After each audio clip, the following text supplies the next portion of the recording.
జమ్మూ కాశ్మీర్లో ఘోర ప్రమాదం జరిగింది. సోనామార్గ్ నుంచి 9 మందితో కంగన్ వెళ్తున్న ఓ వ్యాన్ అదుపు తప్పి సింధు నదిలో పడింది.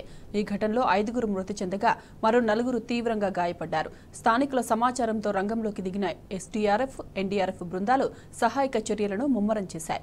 బాధితులను రక్షించి స్థానిక హాస్పిటల్కు తరలించాయి. కాగా వీరిలో 2 పరిస్థితి విషమంగా ఉన్నట్లు తెలుస్తోంది.